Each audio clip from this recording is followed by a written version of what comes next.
You're listening to the Monocle Daily, first broadcast on the 2nd of October 2024 on Monocle Radio. It's 2000 in Jerusalem, 1900 in Rome, 1800 here in London and 1300 in Washington, D.C. That's the time on Monocle Radio, brought to you by Chanel Watches. Israel's allies rally to its support, but now what? Has a debate between two possible vice presidents changed the mind of a single American voter? And is it ever too late for politicians to learn? I'm Andrew Muller. The Monocle Daily starts now.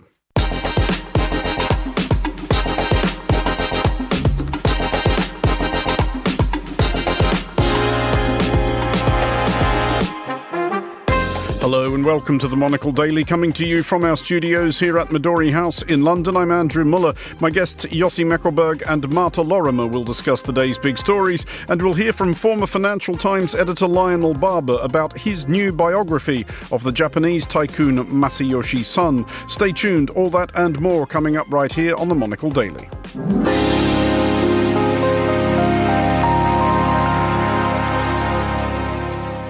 This is the Monocle Daily. I'm Andrew Muller, and I am joined today by Yossi Mekelberg, Associate Fellow with the Middle East and North Africa Programme at Chatham House, and by Marta Lorimer, Lecturer in Politics at Cardiff University. Hello to you both. Hello. Hello. Yossi, helpfully, given what we're about to discuss, you have recently returned from Jerusalem. How would you, I realise as I ask it, this is a silly question, how would you sum up the mood in Israel, a country where everybody famously agrees with everybody else absolutely all of the time about everything, but how would you sum up the prevailing mood? Definitely consensus is their strength. But I've been actually all across the country, up and down the country. I'm not so sure very clever, but going to the border with Lebanon the day before the pager exploded, just to see what happens. Visited, which was a very somber visit in one of the kibbutzim near Oz, which nearly a quarter of its people were either murdered on October 7 or kidnapped. And in between meeting, I have plenty of meetings. And, in one way, the mood is resolute. They know that there is a task there.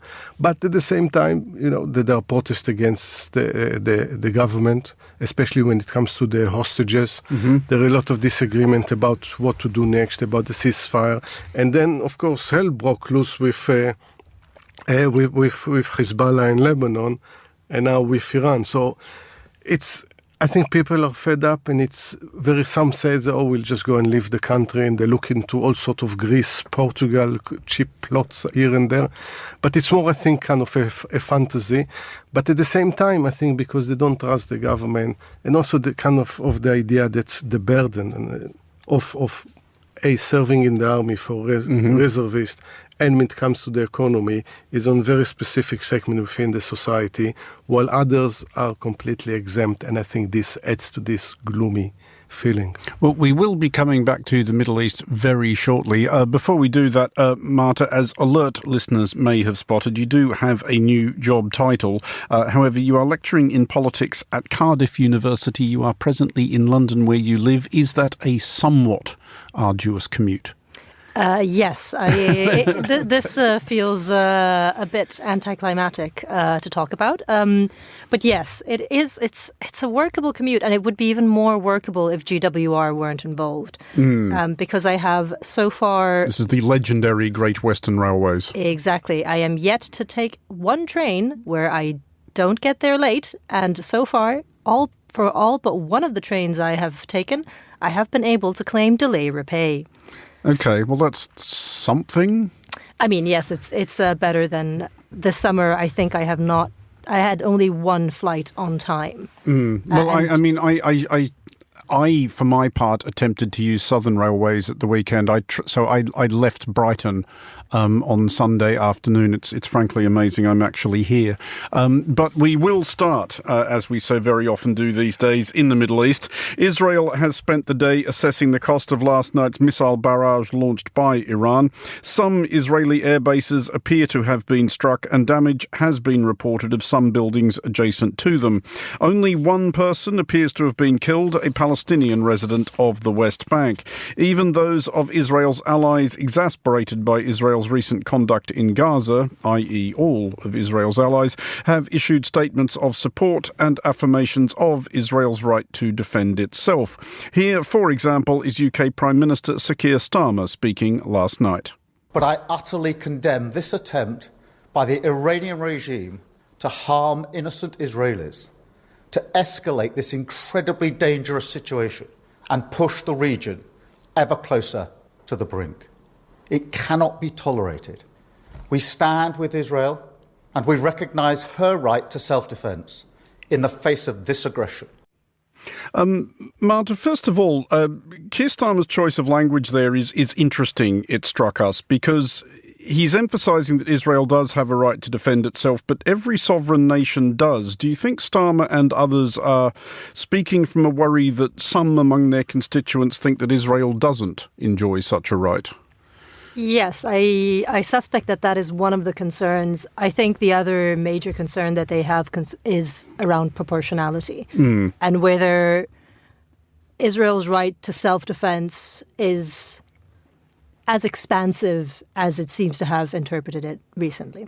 Well, on that subject of proportionality, Yossi, do we anticipate now something like what happened last time Iran pulled a stunt like this in April, when listeners will remember they launched a enormous, if it turned out largely ineffectual, barrage. In response, Israel blew up an air defense facility in Iran, and everybody seemed more or less content to call it a draw. Last night, we saw that statement from the Iranian mission to the United Nations saying basically that. I mean, if you passed the statement, it said, this is payback for Nasrallah, Hanya, one or two others, but as long as you don't annoy us again, that's it. But do we think Israel's going to be content with that this time? I don't think so.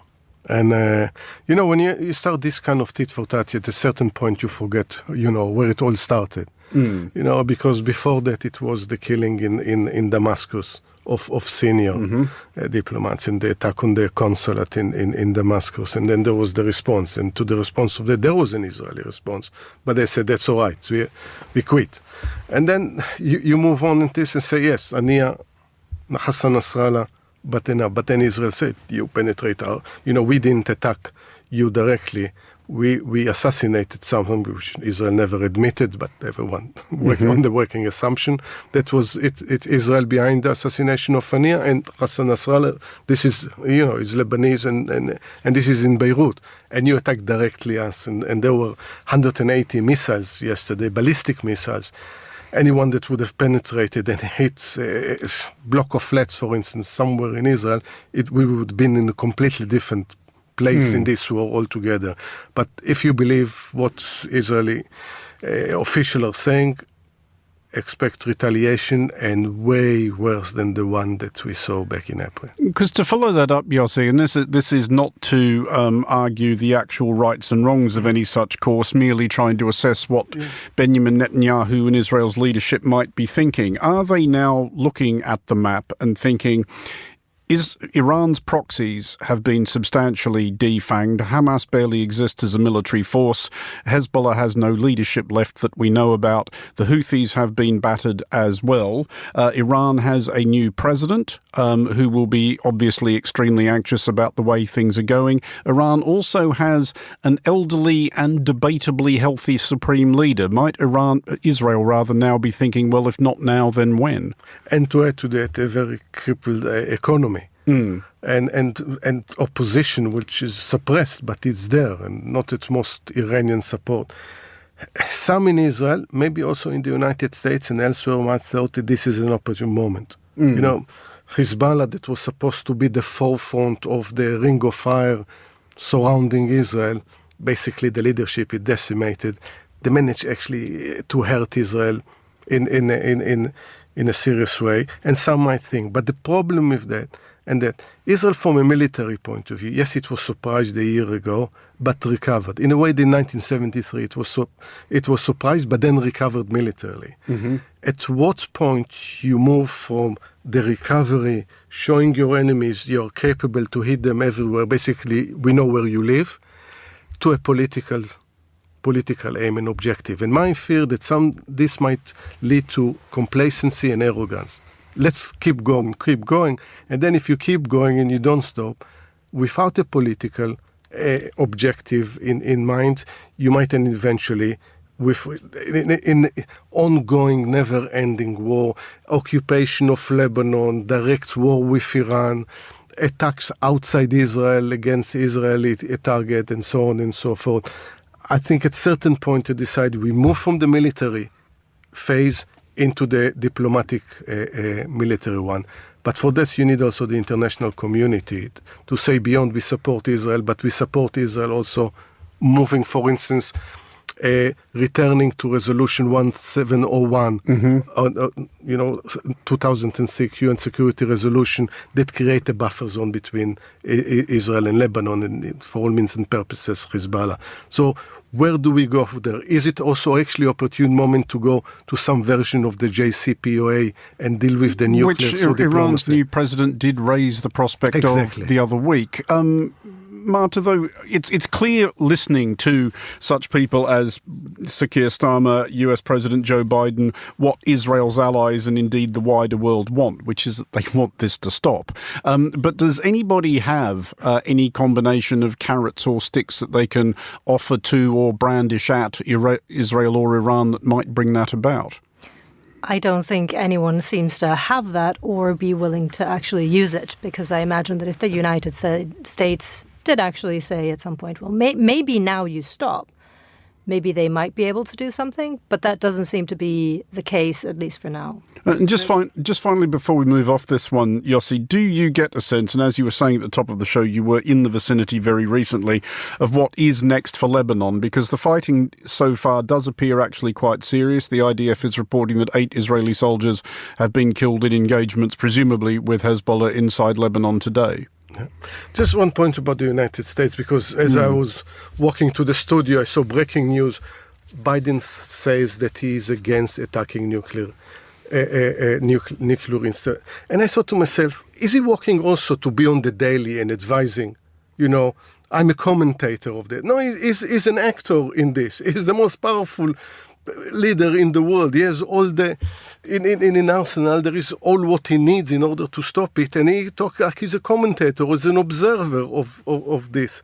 Now, one of the things that I definitely heard in the north, speaking to some military commanders, I actually, the day before the pager exploded, when I listened to some of these commanders, I had no doubt that something is about to happen in the north. Of course, the pager caught everyone by complete surprise, because they had the sense that Hezbollah was winning. There was a strategic victory by keeping part of Israel completely empty, almost completely empty, and they need to do something. But the other thing that they said, we learned from 82, we learned in 2006, we want quick operation when it comes to ground operation, in and out. So we'll clear the place, and when you mentioned that 8 soldiers, officers were killed today, that's exactly the danger if you're getting too entrenched in a territory that you don't know as well as Hezbollah, and you go into a prolonged war. Well, to the United States now, where last night the 2 putative next vice presidents squared off in what will be their only debate. The Veep debate is usually of interest only to the most wretched of political nerds, but this year's arguably has a bit more bite, given the degree to which both men have come to be seen as sentient subtexts of their respective campaigns. Minnesota Governor Tim Walz as almost aggressively wholesome, Ohio Senator J.D. Vance as belligerently weird. Here is an exemplary snippet. Thank you, Governor. And just to clarify for our viewers, Springfield, Ohio does have a large number of Haitian migrants who have legal status, temporary protected status. Well, Margaret, but thank you, Senator. We have so much to get to. Margaret, I think it's important because we're going to turn now to the economy. Thank Margaret, you. The rules were that you guys weren't going to fact check, and since you're fact checking me, I think it's important to say what's actually going on. Senator J.D. Vance objecting to being fact-checked, which is a dignified look. Marta, did you enjoy this? Did you stay up all night with a big bucket of popcorn to watch the 2 Veeps go at it? I barely stay up for European elections. My favorite thing about French elections is that usually by 10:30 you have an answer. So my answer is no. I read about this in the news. Do you think anybody learned anything terribly much? Not really. It doesn't sound like anyone would have learned anything from the specific debate that they didn't already know. And that is frequently the case in debates. Either someone does disastrously poorly, and in that case, they matter. But if they are something pretty average, where the best headline you can get is, oh, they were surprisingly polite to each other, then it's really unlikely that anyone will have gotten anything out of this. Yeah, I did wonder about that, Yossi. There's a definite theme in the American coverage of their own vice presidential debate that it was, I mean, clearly the two men disagree, and it's probably safe to say they don't much care for each other personally, but it does seem to have been conducted in a more or less civil tone, which everybody is absolutely up in arms about. Is that because it actually was unusually civil, or has American politics been so debased by the last 12 years of Donald Trump that everybody's forgotten that this is more or less what it used to be like? Yeah, and I think obviously I had other things to deal with that last night and to provide commentary than this one. But was there something else on, Yossi? Yeah, a small thing, 180 missiles. But seriousness, so I saw some of it this morning. And yes, it was boring because everyone expects, because to be fair, they're quite colorful characters. They are. You would expect them actually to square to each other, not necessarily in not a civilized way, but, in a witty way, in something that they will undermine each other, be clever about it. And they were boring. And what is deliberate? Be boring. The end of the day, this is the first time, at least according to commentator, that it was important, because usually those debates are the vice president's not important, because it's so close, especially in the swing states. So it's basically you're going every 5 votes here and there somewhere. You said this might decide. There are some people already talking about what happen if no one gets 270 of the electorate, and then they go to the 12th Amendment. And then it means that, that Congress is going to decide who is going to be the next. So you have like 140-something million people vote, and eventually it's Congress. So that gives it more color. But otherwise, obviously this clip that we just played, the idea, we didn't say that I can't lie. So why are you breaking the rules by telling me that I can't lie about something? Which is, I think this is where American politics, but not only, is a bit debased, because I can lie as long as you don't catch me. Even when I'll find the reason why I lied about it. But again, it's in his own backyard. He doesn't know what's taking place. And it needs the governor actually to tell them that they're actually legal. And they are, in fact, Senator Vance's constituents. Yeah, that's what I said. It's his own backyard. And then when you look at the figures, if you want to remove all this, all migrants, it will cost $88 billion a year. It will reduce the GDP, but up to 7%. Who is going to do that? Marta, is there an argument, and I'm just trying to keep this item alive at this point, that this debate was possibly more significant also because Donald Trump is definitely a chance to win this election, which would make Senator Vance his vice president, and it would make Senator Vance the vice president to a very old, morbidly obese, very unhealthy man. I mean, he may become an extremely important person. Yes, not only may he become a really important person, but he's also the one who's going to have to certify the results in a few years. And there was a discussion around Mike Pence not being there, not being part of the Republican convention anymore, because, he accepted the result of the previous election. So I think there are a few ways in which the fact that J.D. Vance's interview wasn't a complete car crash, and that he is actually there, ways in which this might be significant. But yes, the debate in itself wasn't particularly interesting, and it didn't even give us a viral hit like they're eating the dogs. Okay, well, I think we're calling this a solid 2.5 stars from the Monocle Daily. That being the case, we will move along to France, and we do still have about another 2.5 years before France next treats the world to the possibility that it might deliver the presidency of Europe's preeminent military power to a sentinel of the swivel-eyed far right. However, a French court may yet intervene to spare us. As of today, National Rally leader Marine Le Pen, who has been runner-up in the last 2 presidential elections and plans to contest the next, is in the dock, along with other National Rally members on charges of fiddling European Parliament funds. If convicted, possible penalties include 10 years in the clink and or a ban from holding public office. Marta, this is very much your beat. Marine Le Pen, we should note, denies everything, but National Rally does appear to have, is it fair to say, an amount of form for this kind of thing. They recently paid back more than €1 million, which doesn't strike me as, and I speak as somebody who's made a few everyday accounting errors, this does not strike me as an everyday accounting error. No, this is not an accounting error. This is basically what a political party does when it struggles with finances. So the National Rally has historically not been very good with money. And one of the reasons for that is that they were simply not really winning elections. And the European Parliament has been an absolute boost for them because that is where they got most of their funding from. And what they started doing at one point, because they were really, in 2007, the party had literally no money left. And this has been a recurring problem for them. So what they started doing was saying, well, how about we use EU money for to support our members that are going to be campaigning at the national level. So this is what the European Union accused them of. And they were not the only French party doing this. So Marine Le Pen knows that there's already been a trial for the very pro-European Modem led by François Bayrou. And that members of that party have been found guilty of embezzling EU money to use it for national activities.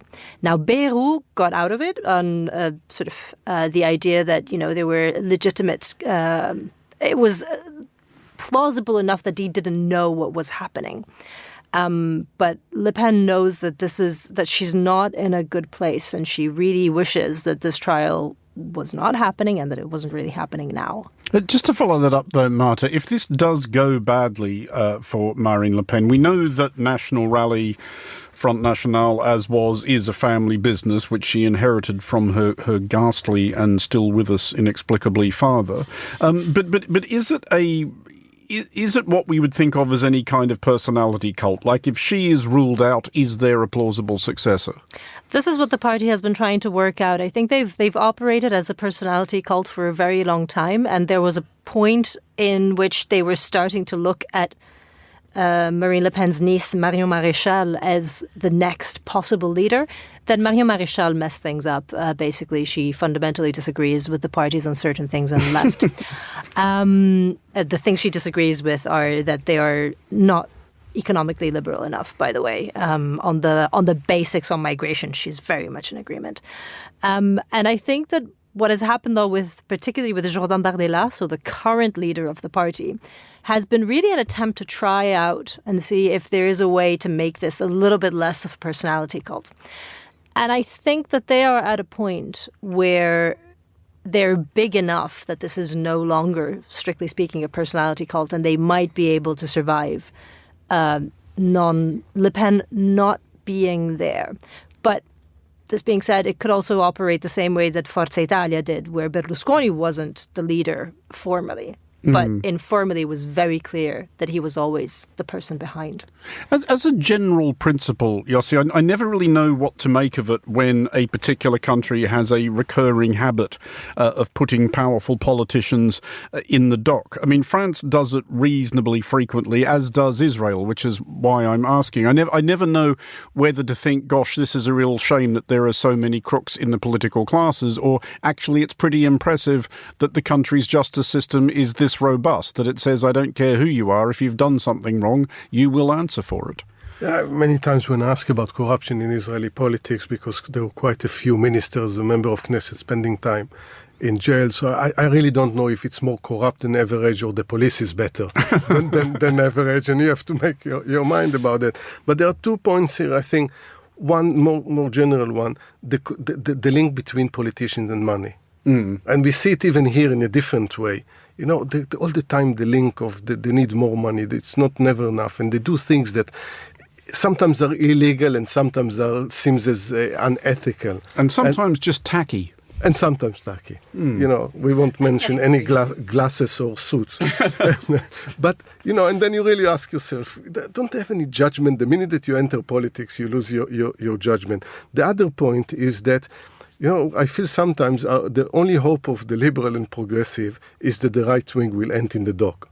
You see it with Netanyahu, you see it with Le Pen, and you see it with Trump too. Mm-hmm. So you see kind of Berlusconi, you mentioned Berlusconi. So the idea, you know, obviously there are corruptions there, but our real way to enter, to win election is the end in jail, which is not.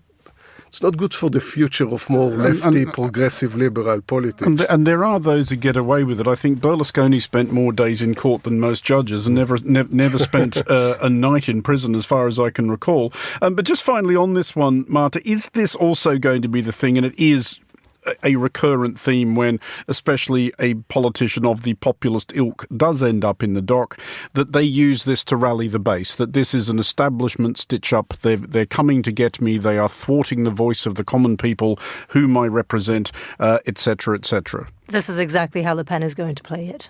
She is going to be at the trial as much as she can, and what she's going to try and say is that this is the European Union. The European Union doesn't like us, and that is why they are trying to get their money back. And this is why I think is something that is actually going to work well with her base. Well, sticking with what appears to be a theme of fascist, curious European politicians, grudging congratulations would appear to be in order for recently appointed Italian Culture Minister Alessandro Giuli, who has completed the philosophy degree he began more than 2 decades ago. To be clear, he's not quite that dim, but has been occupied in the interim with a career in journalism. His final oral exam at Sapienza University in Rome, in which he won full marks, was brought forward an hour to Fox anti-him demonstrators. Yossi, he has been mocked, apparently, for not having an undergraduate degree. And before I ask you if you think that's entirely fair, I would remind you that you are addressing a 2-time dropout of the University of Sydney. And I've done fine. No, I just think that they should really look, Sydney University should look at the way they are dealing with their students. It's a really failure on their side, Andrew. Obviously. It's no reflection whatsoever on my complete lack of interest in turning up for classes. They should have made the classes more interesting. And at the right time, not at 9 o'clock in the morning, for instance. Exactly. It's entirely their fault. Well, at 8 a.m. to avoid protesters, right? Well, exactly, yes. You know, I think it's very easy for 2 academics to say and kind of say, yeah, people with no degrees, what do they know? But careful. Yeah, exactly. It's completely funny. It's not good. There's so many successful people that did brilliantly, and university just doesn't suit them. It's not the right place for them. Good save, Yossi. Good save. And I really mean it, because you know the university don't necessarily, definitely current universities, with the kind of skills that young people need. Again, I've been quite a long time teaching at universities, and you see how they change. And actually, I wrote a piece about it 2 days ago about how academia should reform itself when it comes to finances and the curriculum. Where can this be read, Yossi? In Arab News.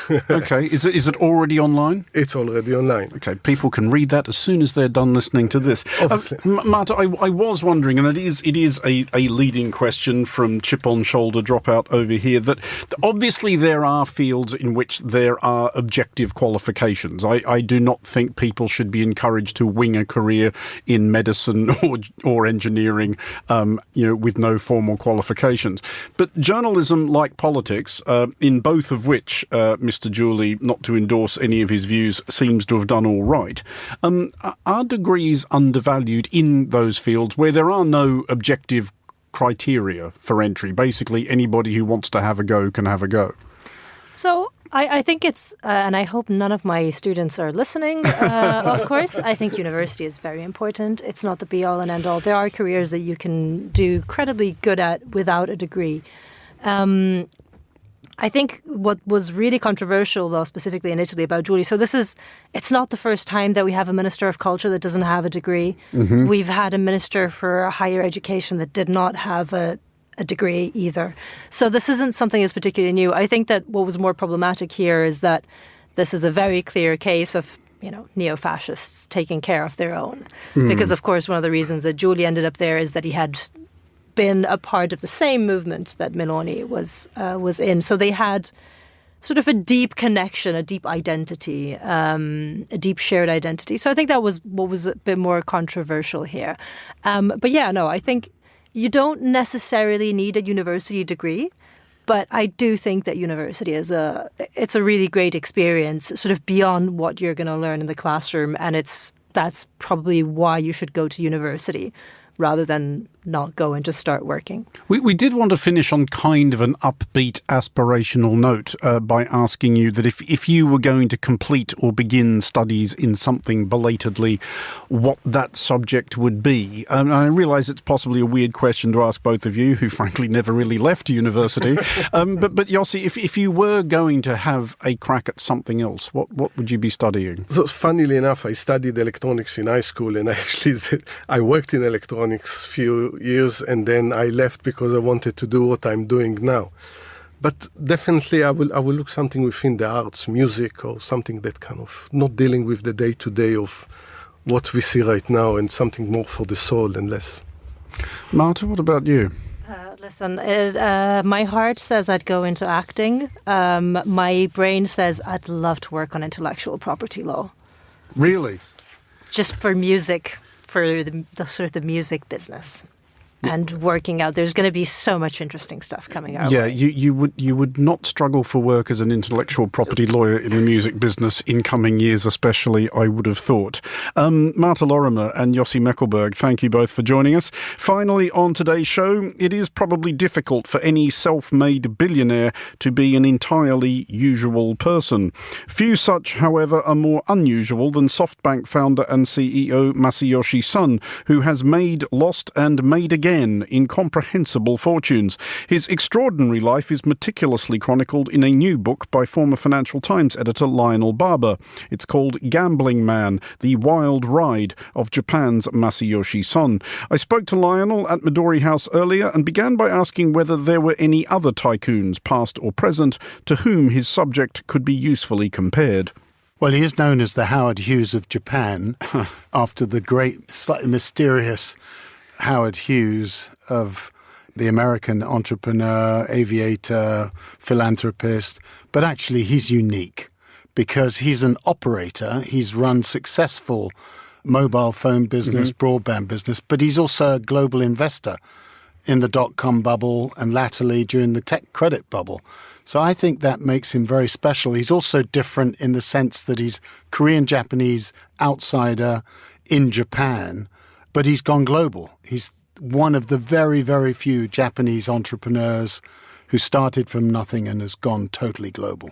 Your book makes the point, and it's a perfectly plausible argument, that he has made and lost more money than any human being who has ever lived. It is an absolutely extraordinary roller coaster, but from all the deals that have paid off fantastically and all the deals that have been absolute calamities and all those in between, was there one that struck you as the signature deal?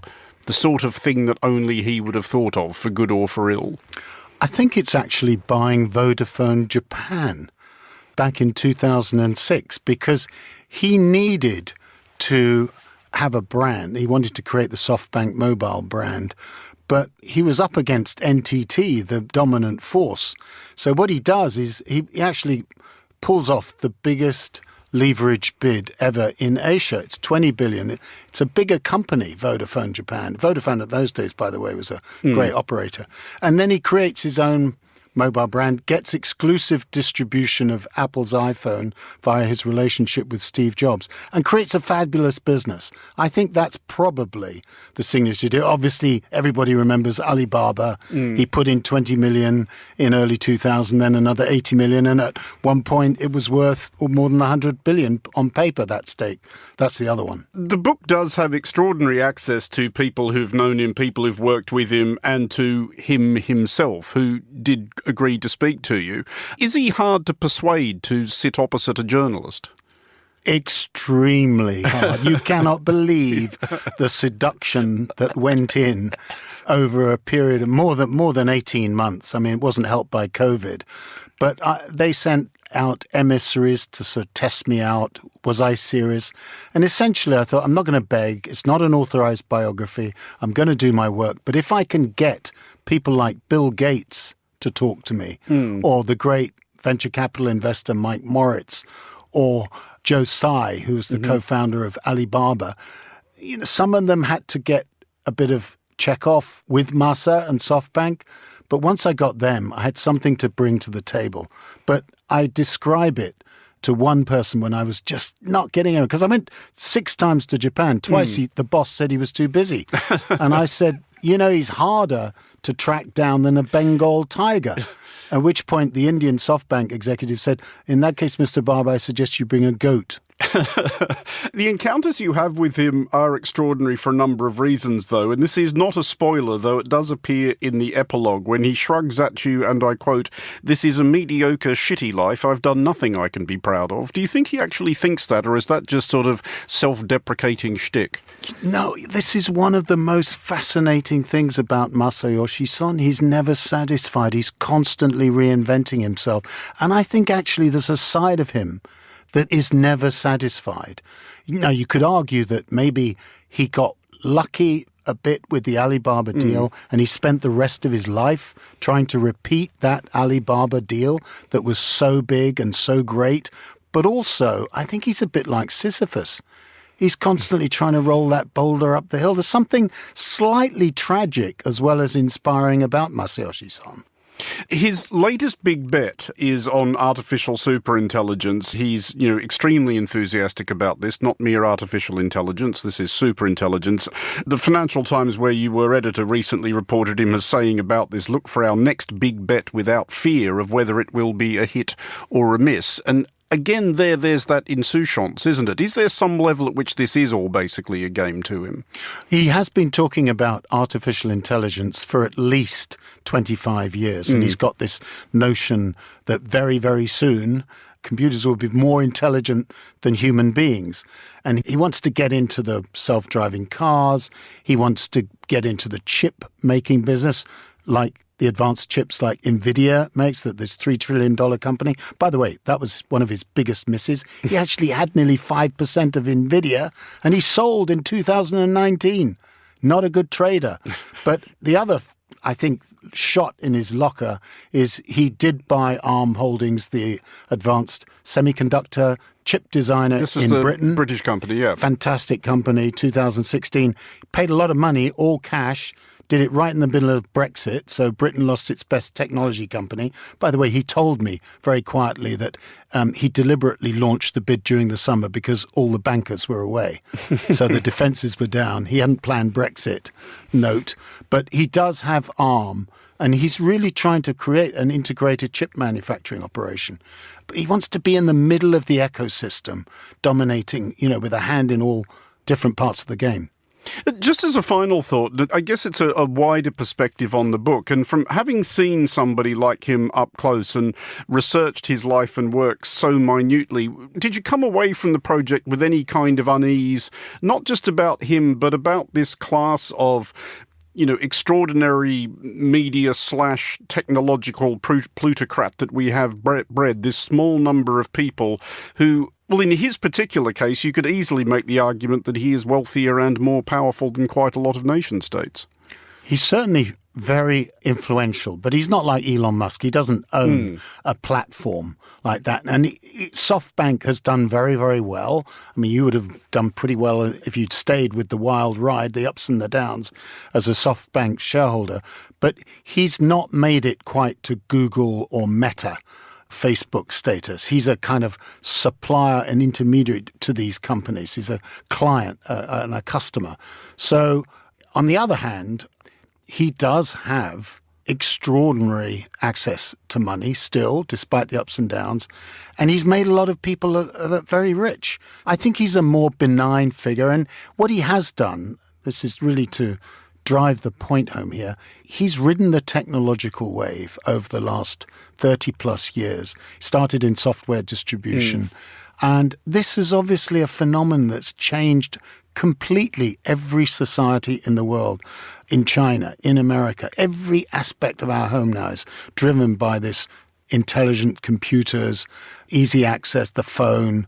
And he's been in the heart of that, not necessarily making anything like Steve Jobs, not necessarily designing it, though he likes to take a bit of credit for bits of the iPhone.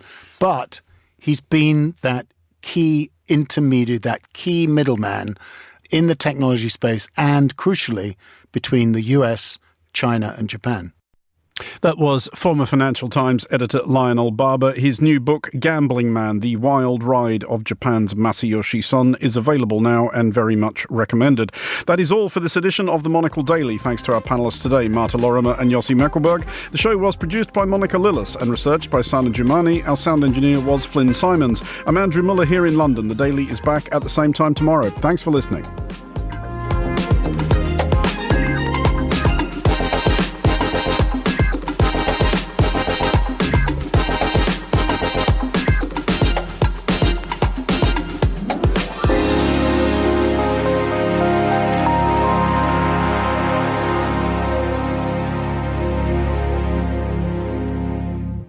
"2024 is a pivotal year for global politics.